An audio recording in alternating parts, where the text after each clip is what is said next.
तो चलिए आज हम भारतीय इतिहास की उन लड़ाइयों की दुनिया में उतरते हैं। मतलब वो लड़ाइयाँ जिन्होंने इस देश की कहानी को कह सकते हैं कि लिखा, मिटाया और फिर से लिखा।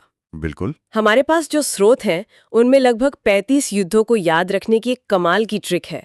और आज हमारा मकसद सिर्फ ये जानना नहीं कि कौन जीता या हारा। नहीं, उससे कहीं ज्यादा गहरा है। ये सिर्फ राजाओं की महात्माकांक्षा की कहानियां नहीं है। हर लड़ाई के बाद समाज का ताना बाना बदला, सोचने का तरीका बदला, यहाँ तक कि हमारे शहरों के नक्शे तक बदल गए। तो हम यही देखेंगे कि इन लड़ाइयों की धूल जब बैठ गई तो पीछे क्या रह गया था और उसका हम पर आज क्या असर है। तो इस सफर की शुरुआत करते हैं एक बहुत ही मजेदार लाइन से।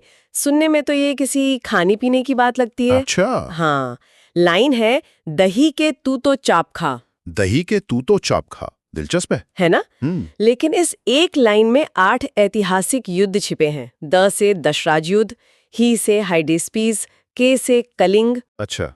त से तराइन का पहला युद्ध, तो से तराइन का दूसरा, चा से चंदावर, प से पानीपत का पहला और खा से खानवा का युद्ध। अरे वाह, ये तो याद रखने का एक शानदार तरीका है।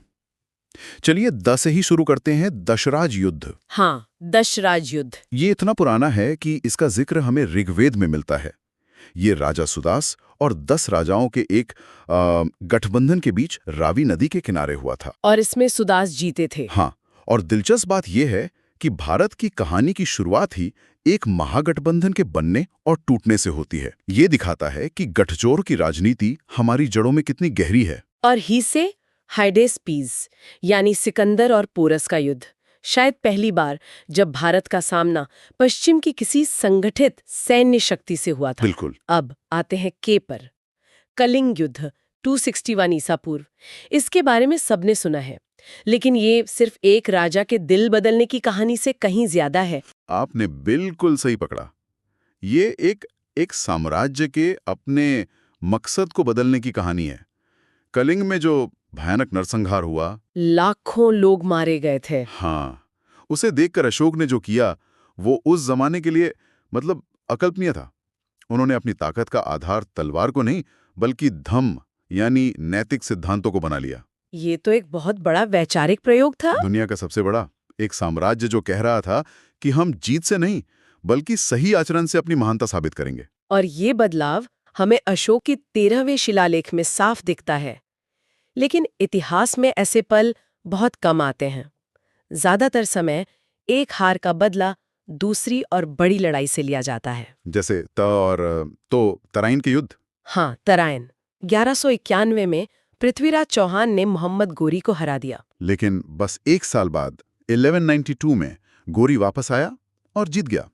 यहाँ एक सवाल उठता है, एक साल में ऐसा क्या बदल गया जो पृथ्वीराज चौहान पहले युद्ध में हीरो थे, वो दूसरा इतनी बुरी तरह कैसे हार गए? ये बहुत अच्छा सवाल है। देखिए, गोरी ने अपनी हार से सीखा। उसने अपनी घुड़सवार सेना को ज्यादा तेज और लचीला बनाया। लेकिन कुछ और भी था। हाँ, इससे भी बड़ी बात यह थी कि उसने भारतीय राजाओं की आपसी फूट का फायदा उठाया। पृथ्वीराज चौहान को अपने पड़ोसी राजाओं से जैसे जयचंद से कोई मदद नहीं मिली। तो ये सिर्फ सैन्य हार नहीं थी। नहीं, ये राजनीतिक दूरदर्शिता की भी हार थी। और इसी के बाद चा से चंदावर का युद्ध हुआ, जिसमें गोरी ने जयचंद को भी हराकर उत्तर भारत पर अपना नियंत्रण पक्का कर लिया। और फिर आता है पास से पानीपत का पहला युद्ध। हाँ। 1526 में बाबर और इब्राहिम लोधी। ये तो जैसे भारतीय युद्ध नीति के लिए एक वेकअप कॉल था। बिल्कुल।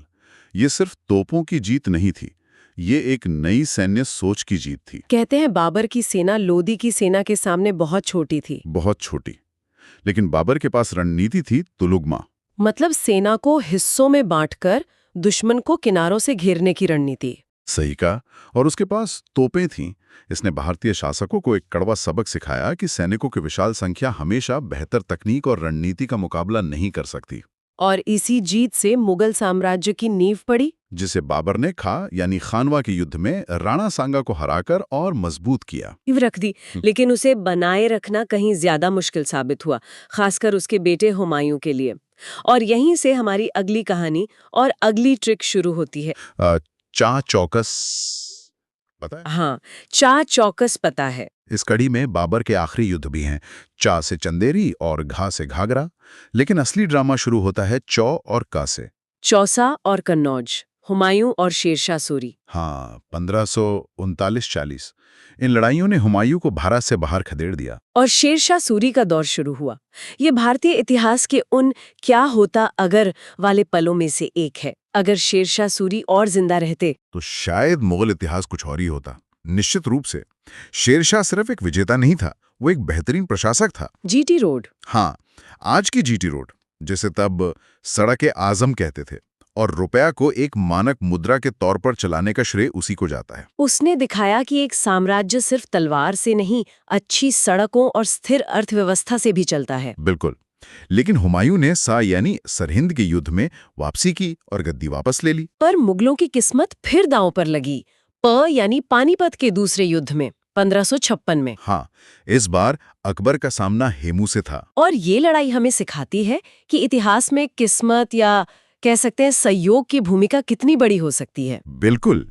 हेमू, जो एक साधारण परिवार से उठकर दिल्ली का शासक बना था, वो युद्ध लगभग जीत चुका था।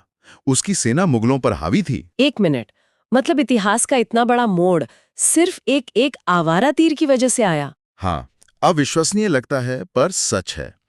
एक तीर सीधा हेमू की आंख में लगा, वो बेहोश होकर हाथी से गिर पड़ा। और सेना में भगदड़ मच गई होगी। बिल्कुल।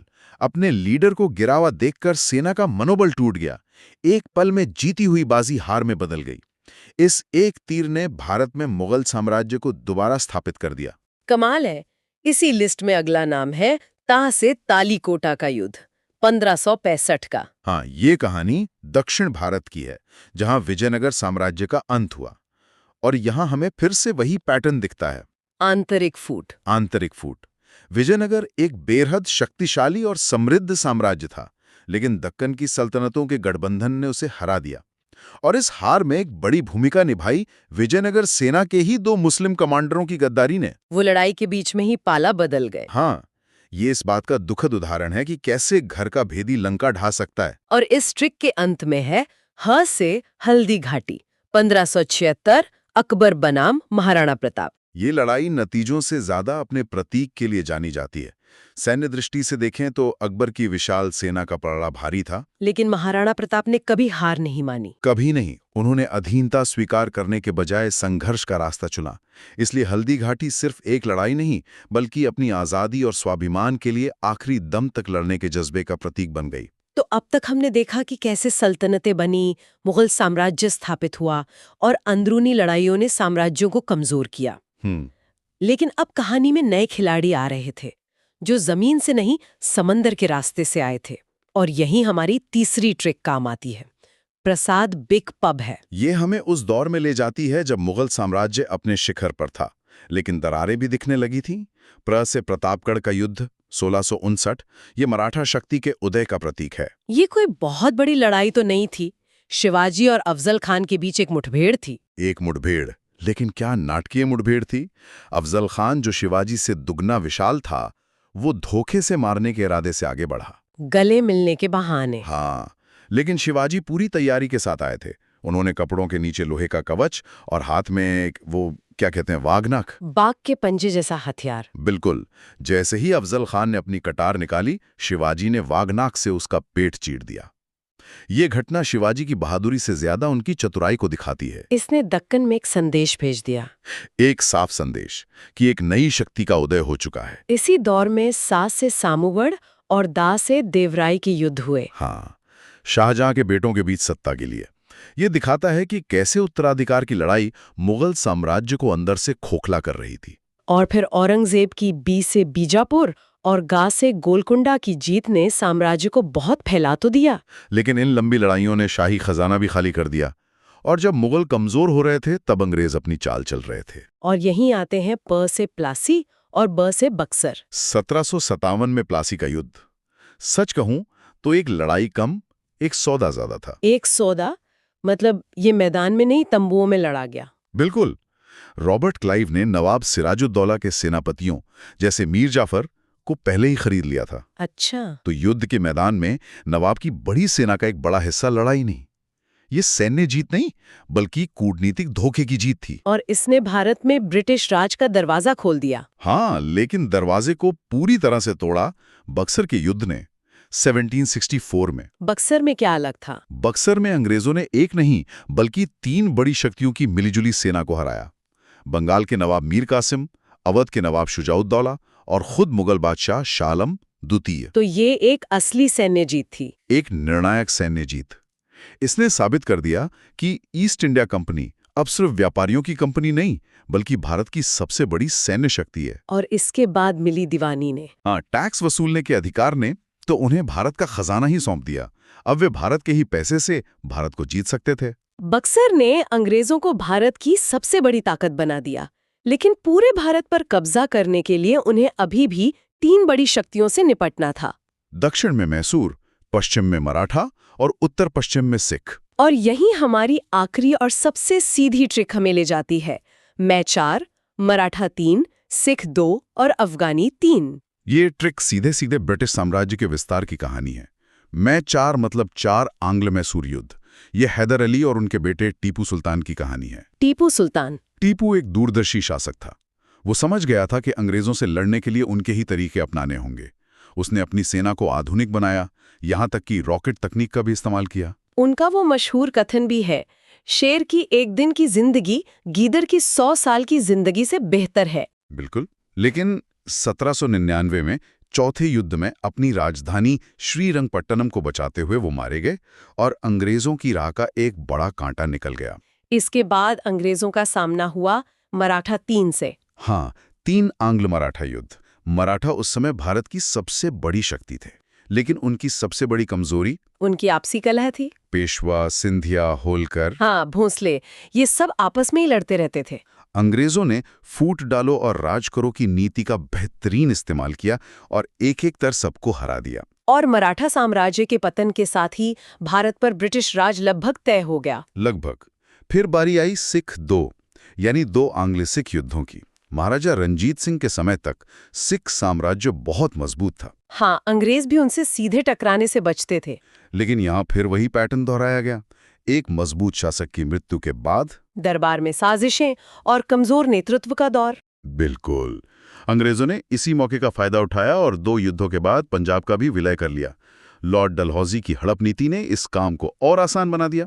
लेकिन इस लिस्ट में एक कहानी थोड़ी अलग है, अफगानी 3 यानी 3 आंग्ल अफगान युद्धों की।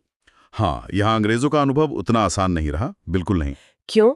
अफगानिस्तान के पहाड़ी इलाकों और वहाँ के लड़ाकू कबीलों ने अंग्रेजों को नाको चने चबवा दिया। वे कभी भी अफगानिस्तान पर पूरी तरह से नियंत्रण नहीं कर पाए।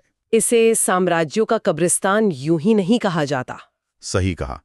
तीसरे युद्ध के बाद 1919 में अंग्रेजों को अफगानिस्तान की पूर्ण स्वतंत्रता को स्वीकार करना पड़ा। ये कहानी दिखाती है कि सैन्य शक्ति की भी अपनी सीमाएं होती हैं। तो एक मजेदार ट्रिक से शुरू करके हमने हजारों साल का सफर तय कर लिया, और इन सब कहानियों को एक साथ देखने पर कुछ पैटर्न साफ नजर आते हैं। ये सिर्फ अलग अलग लड़ाइयां नहीं हैं, बल्कि एक ही कहानी के अलग अलग अध्याय हैं। आपने बिल्कुल सही निष्कर्ष निकाला।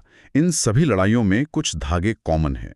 पहला, आंतरिक फूट या विश्वासघात, जैसे तराइन में, तालीकोटा में, प्लासी में, हर जगह। दूसरा, नई तकनीक और रणनीति को न अपना पाना, जैसा पानीपत में लोदी ने किया। और तीसरा, एक मजबूत नेता के बाद उत्तराधिकारी का संकट, जैसा मुगलों और सिखों के साथ हुआ। हाँ, बाहरी शक्तियों ने हमेशा इन्हीं दरारों में अपनी जगह बनाई है। तो आज की इस चर्चा को हम अपने श्रोताओं के लिए एक सवाल पर खत्म करते हैं।